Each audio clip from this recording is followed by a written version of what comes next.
आज और वाले जो कि रहस्य से नहीं हुए,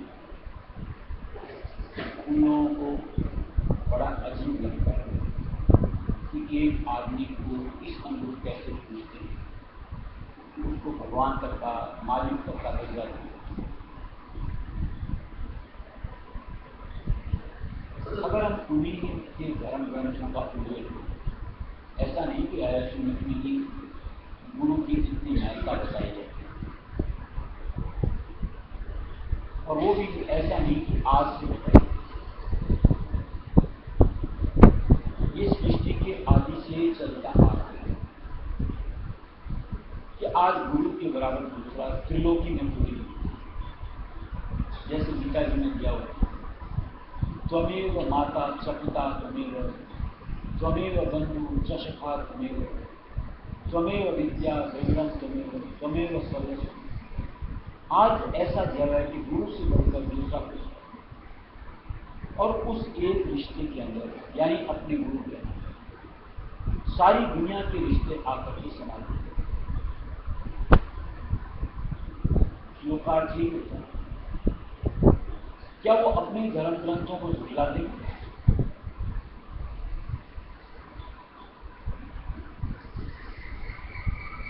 आज जैसे महाराज ने भी बना दी नई प्रार्थना, तुम ही हो स्वामी पिता तुम,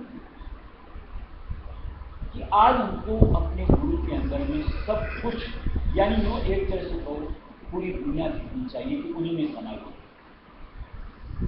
जैसा कि भगवान कृष्ण ने अर्जुन को उल्लेख किया था कि देखो मेरी सारी दुनिया मेरे ब्रह्मांड मेरे अंदर समाया है, ऐसे हमको अपने गुरु के अंदर में सारी सृष्टि दिखनी चाहिए। और इसके लिए कब दिखेगी? जब तक अपन दो आंख पर बैठ करके देखने का प्रयत्न करते, यानी जब तक सिमटावनी में, तब तक निश्चित तौर से हर चीज भिन्न भिन्न भिन्न दिखती है। तब तक अपन चाहेंगे कि सब एक दिखे, मुमकिन ही नहीं। लेकिन अगर संतों की दी हुई युक्ति के साथ आप उनके स्वरूप को आधार बना करके रहस्यमय नाम के अपने आप को दिखाते हो और अंतर की कार्रवाई को आते हो, इसके लिए क्या दिया गया है कि अपन को यहां बैठ करके परम पिता का ध्यान करना है, और यहां के लिए दिया गया है कि दूरी यहां दूर हो जाए, दृष्टि रोशनी करना। जैसे अपनी दृष्टि यहां जो जोत झलकती है उसके अंदर जुड़ेगी, तो हमारा ये जो द्वैत भाव है खत्म हो जाए, यानी उसके बाद दो नहीं, फिर सब दिखने शुरू। और ये चीज ऐसी है, जैसे कल सत्संग में अपन बात करें,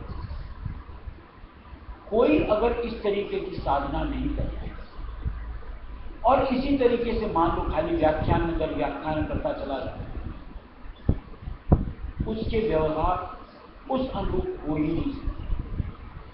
यानी कहने को भरसक कितना ही ज्ञान जारी कि सब कुछ एक, सब कुछ एक, लेकिन स्वयं का उसका बर्ताव देखा जाएगा तो निश्चित तौर से डिफरेंट।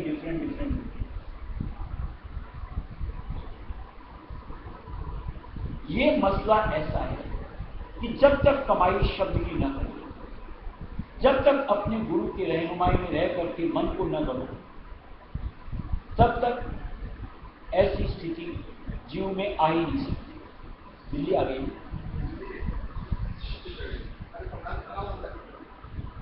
अरे अंदर लिया रख दे।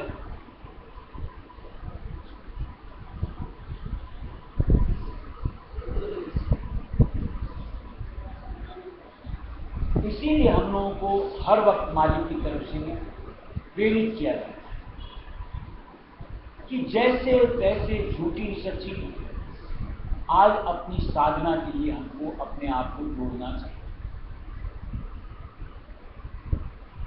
यानी जो 20 मिनट सुबह 20 मिनट शाम, आधी घंटा सुबह आधी घंटा शाम, जो हम लोगों को साधना बताएगी उसका मतलब एक ही है कि किसी तरह अगर हम उस साधना में अपने आप को जोड़ेंगे तो हमारी विषमता खत्म हो जाएगी। विषमता सबसे बड़ा कलह का मूल होता है। जहां समता आ जाएगी कलह अपने आप हो जाएगी।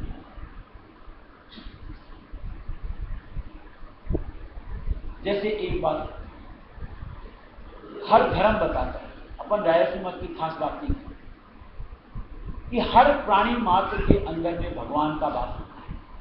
हर धर्म बोलता है, चाहे वो जैन धर्म ले लो, चाहे मुसलमानों को ले लो, चाहे हिंदुओं को ले लो, सनातनी को ले लो, किसी को।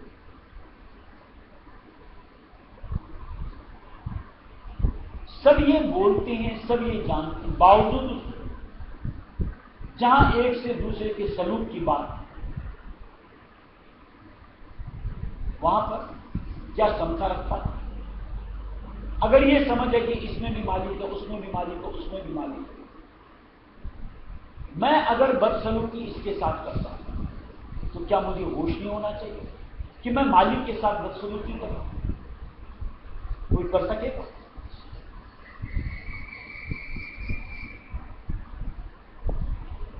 यानी एक शब्दों की परिभाषा मायने नहीं रखती। हकीकत से जब आप जुड़ जाते हो उसके बाद यूं को ज्ञान भी कोई मायने नहीं रखती।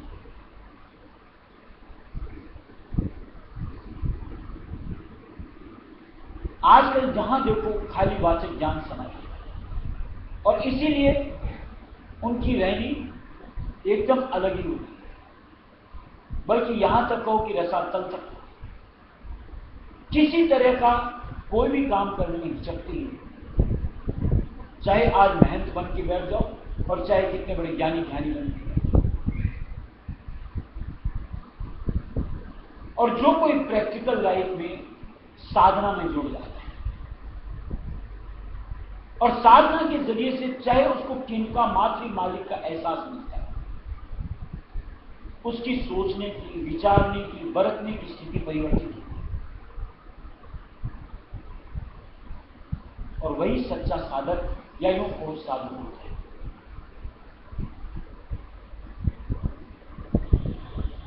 आज स्वामी जी महाराज ने बड़ी वाणी ने एक भजन दिया है साध की परिभाषा के ऊपर कि तुम साध कहावत कैसे मैं पूछूं तुमसे ऐसे, कि तुम अपने आप को साध कहते हो कि भभूति रमा लेते हो, कि तिलक छापे लगा लेते हो, कि गेरुआ पहन लेते हो, कि बड़ी बड़ी माला लेकर के फेरते रहते हो। कैसे साधक? कि जहां तुम्हारे अपने हाथ में न तो तुम्हारा मन आता है, न तुम्हारी इंद्रियां आती हैं, कैसे साधक? और वहीं एक अगर सच्चे गुरु की रहनुमाई में रह करके कोई भी शिष्य अगर साधना में अपने आप को जोड़ देता है, यानी जैसे अभी बात की, चाहे 20 मिनट की सुबह शाम की ड्यूटी देना शुरू कर लें, थोड़े समय के बाद देखो वो साधक होता है। यानी उसके बाद उसका मन उसके कंट्रोल में आता है और उसकी इंद्रियां उसके कंट्रोल में आती हैं और उसके कथन बड़े समझ सोच के साथ होते हैं, क्योंकि इसको अंतर से होश हो जाता है कि कहीं अगर मेरे कथन गलत हो गए तो मैं पाप का भागीदार और वो पाप सहना और चाहता है। इसका नाम साधक या साधु। अभी का तो प्रभाव इस दुनिया में ऐसा देखते हैं, कहने को साधु है लेकिन सब स्वादगुण है। स्वाद के बस में आकर के किसी न किसी तरीके से हत्या भी कहो, यहां तक कि किसी का मर्डर करना कहो, चाहे कितना कुछ भी उठपटांग करना, सब करते। इसलिए मालिक ने चिताया कि खाली बाहरी स्वरूप देख करके किसी के साथ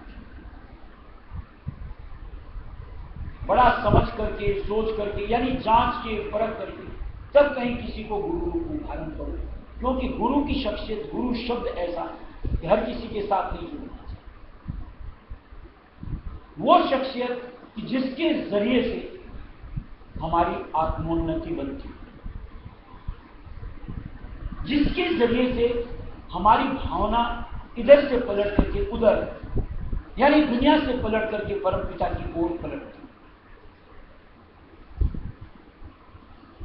वही गुरु कहलाने के हकदार होते हैं। और हमें ऐसों को ही गुरु रूप में वर्णन करना चाहिए और उन्हीं की महिमा चाहे पुराने ग्रंथों में कह दो, चाहे आज रायसी मत में कहो, वर्णन। इसलिए ऐसों की तलाश और उनके तहत अपनी भक्ति को आगे की तरफ रखा। ये हमारा सिद्धांत है। पर देखो कि आज हमारी लाभ कैसे बढ़ती है, चाल ढाल कैसे बदलती है, सोच विचार कैसे। यानी उसके बाद न तो माया की गुलामी और न किसी की मोह तक, कि जिसकी वजह से हम लोग दुनिया में अपने आप को रमाते हैं, या यूं कहो अपने आप को वहां पे बांध खत्म होते हैं। फिर एक समझ आ जाएगी, देने वाला मालिक हर किसी की गुलामी करने की नौबत करो। वो जब हर चीज की यूं कहो सहूलियत प्रदान करता है कि मोहताज भी किसकी, यानी अपने आप बाहर की उसकी जो प्रवाह के साथ में हमारी प्रवृत्ति होती चली जा रही है, अपने आप वहां प्रयोग करते हैं। और उसके बाद जो संत मत के हिसाब से बताया, जरूरत मात्र अपने आप संभाला नहीं, कि जहां जरूरत उतने अपने आप को वहां खपाओ, नहीं तो पलट लो, ये संत मत राय की दर्द दुखी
मुहावरा है, हम लोगों को पढ़ाई में बताया जाता है कि आवश्यकता आविष्कार की जन्म। जब तक हम लोगों को परमार्थ की आवश्यकता नहीं है, तब तक हमको उसकी आविष्कार यानी सूरत को रसा करके शब्द में अपने आप को जोड़ कर मालिक के देश बढ़ करके वहां का अनुभव हासिल करने की सोचती है।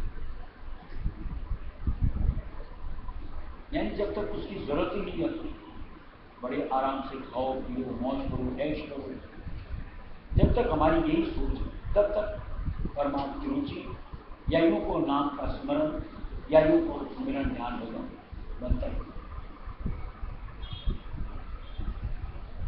जैसे ये शब्द, ये जो सूरत की आंतरिक व्यथा, ये शब्द जो गाए गए, इससे क्या समझ में आ गया?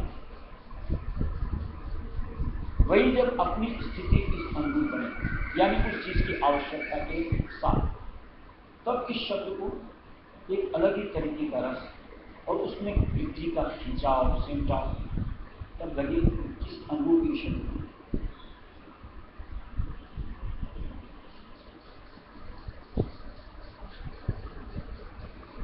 मेरे तो समझने की सोचने की कुछ अलग तरह की सोच।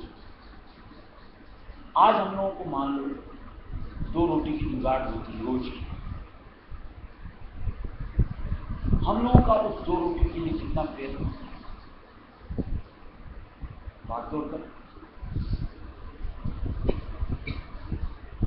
उसी लिए ना की जरूरत है। जिस दिन हमको अपनी आत्मा के लिए खुराक की जरूरत महसूस हो, अपने आप इधर की दौड़ चाहिए।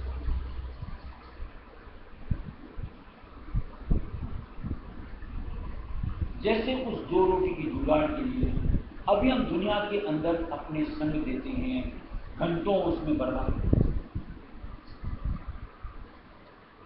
जिस दिन ये आत्मा की खुराक की पूर्ति के लिए जरूरत महसूस होती है, तो संतों के समय अपने समय को अपाने की सोच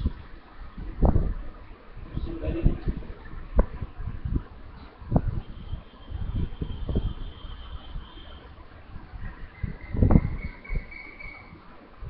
जिस तरीके से दुनिया में हम अपने एक मुकाम के लिए अहमियत के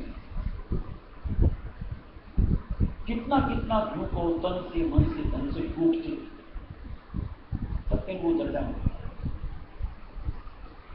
ऐसे ही वो गुरुमुक्ता का दर्जा है जिसकी कल चर्चा कर रहे हैं। जिस दिन चाहत बन जाएगी, इसमें भी हम तन से मन से धन से सब टूट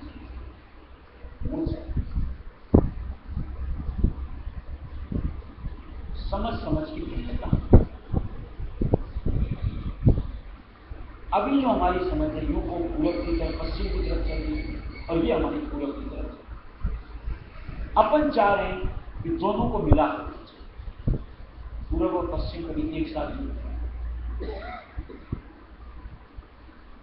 यानी ये सोच ही हमारी है।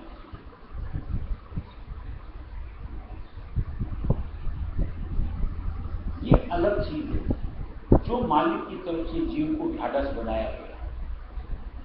अगर तुम परमार्थ की सोच धार करके मालिक के साथ हो तो तुम्हारा ये दुनिया भी संवार कौन है मालिक।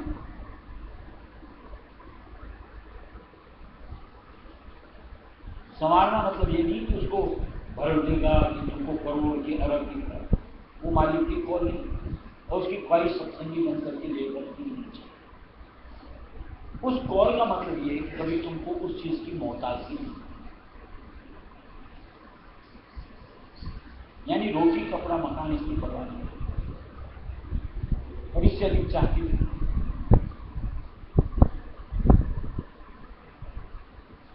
अगर ये सब मिलते यानी रोटी कपड़ा मकान मिलते, अगर मालिक का साथ पकड़ लिया जाए या यूं को मालिक मिल जाए, तो निश्चित तौर से हम अच्छी से अच्छी स्थिति अपनी बनाएंगे।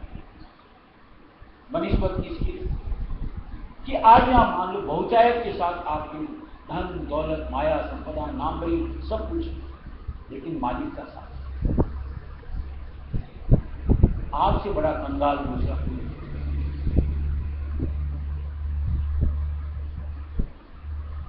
कंगाल शब्द इसलिए यहां से जोड़ा गया है कि जिस वक्त किसी भी तरह की आपको मदद जरूरत पड़े, इनमें से कोई साथ नहीं देगा।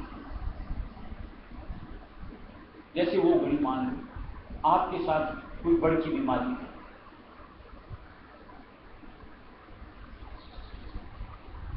आप पैसों से कितना इलाज कर सकते हो, लेकिन क्या रोग खो दोगे इसकी गारंटी नहीं।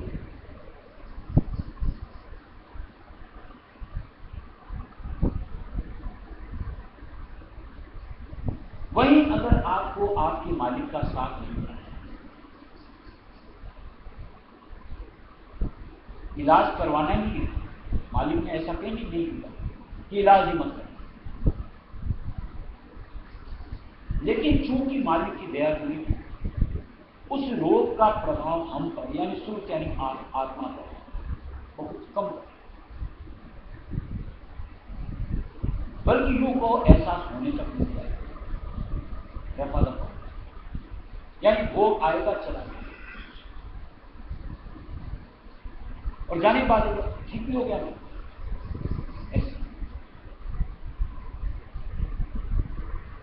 इसी तरीके से मान लो जो अंत घड़ी आती है सबके साथ आना, उस वक्त इनमें से कौन सा साथ आएगा काम, कुछ भी नहीं। सब एक किनारे बैठ करके तकते हैं, बल्कि यूं कहो तैयारी में रहते हैं कि कब आखिरी सांस आवे, कब विटामिन ले सके। कड़वी सच्चाई, यानी देर का साथ निभाते हैं आप,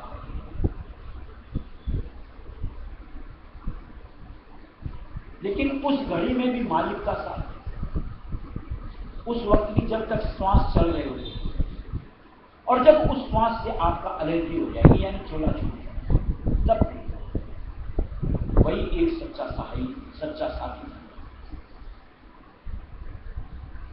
तो क्या फिर भी हमको उनकी जरूरत महसूस नहीं करनी चाहिए, या यूं कहो उनके निमित्त जो कर्म हमें करने हैं वो नहीं करनी चाहिए, यानी भजन बंदगी, सेवा शुश्रूषा, परम पिता की याद नहीं बनानी चाहिए।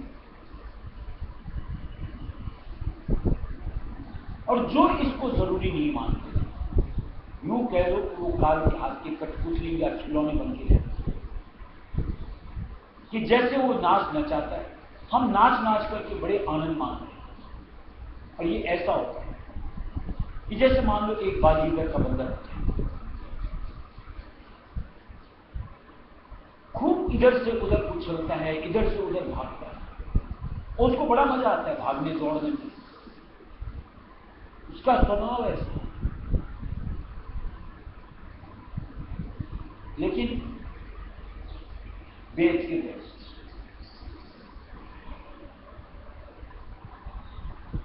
आज काल इस तरीके से मदारी की तरह हम लोगों को न चाहते, इधर से उधर भागते हैं, उछलते हैं, कूदते हैं और बड़ा आनंद मानते हैं, लेकिन वो कर्म की मार उससे बच पाते हैं।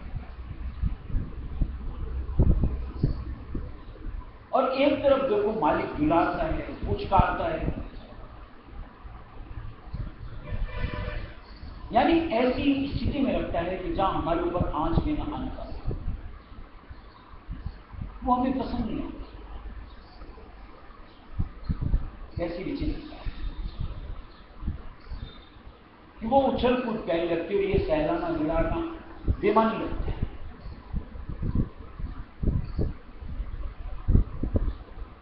एक बड़ी स्मेल, आप ही आप रोग मेरा पूछे, आप ही दे कुछ दवा। यानी दुनिया में तो हम लोगों को जतलाना पड़ता है, तब भी मान लो कोई सुनता है, कोई नहीं सुनता है, यहां मालिक को बतलाना नहीं पड़ता, बतलाना उसको पड़ता है जो अंधा होता है, बहरा होता है।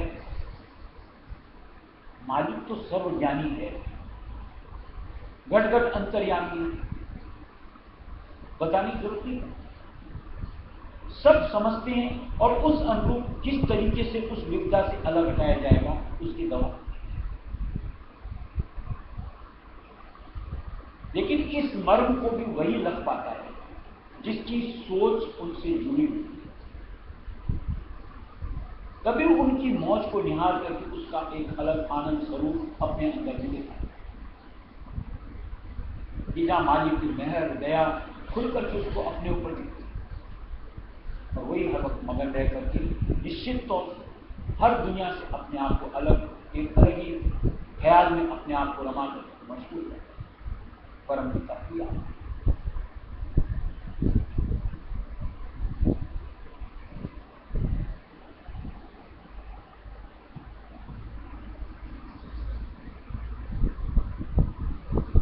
मानव तेरी देही में स्वामी बैठा है,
चक्षु यह लेना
सतगुरु सत्संग ला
भटक रहा है ज्ञान, क्यों तुम भटक रहा है ज्ञान।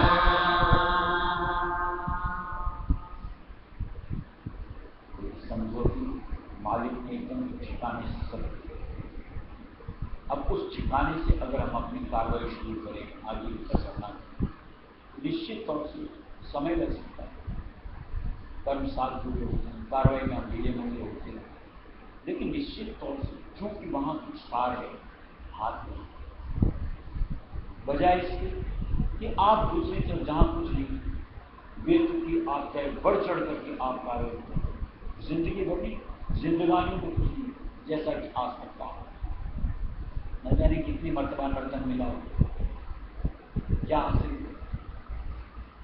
सिवाय दुनिया की भाग दौड़ के और दुनिया के कर्मों के नीचे आकर के ऊपर नीचे गतियां समान। अब भी अगर मालिक की सीख को नहीं मानेंगे तो निश्चित तौर से ये जिंदगी हर पल के साथ पीछे की तरफ चली जाएगी, जो कि पलट कर नहीं, इसलिए चेत करके जो सीधा सच्चा रास्ता मालिक है उस अनुसार अपनी जिंदगी को सजाओ संवारो और मालिक के साथ देखो कैसा जिंदगी का दूसरा स्वरूप, जो कि हमारा अपना स्वरूप स्वरूप यानी आत्मा सामने आएगा। चाहेंगे करेंगे, और जहाँ चाहना ही नहीं है, करना ही नहीं है, हम तो मनमती चलना पसंद, वहाँ कोई दूसरा होगा। तो कोई चाहेगा कि मालिक जबरन घसीट करके ले आवे, कि बाल खींचेगा, ये मालिक की कार्य है। मालिक तो समझा सकता है दुनिया के हाल को और अपने पूरे मुँह को, जो भी माया को बिछाया हुआ है, किस तरीके से सृष्टि की संरचना, और उसको समझ करके लग कर फिर भी अगर चेती हो तो दुर्भाग्य कहना चाहिए, इसके लिए जिम्मेदार है स्वयं अपने आप को बार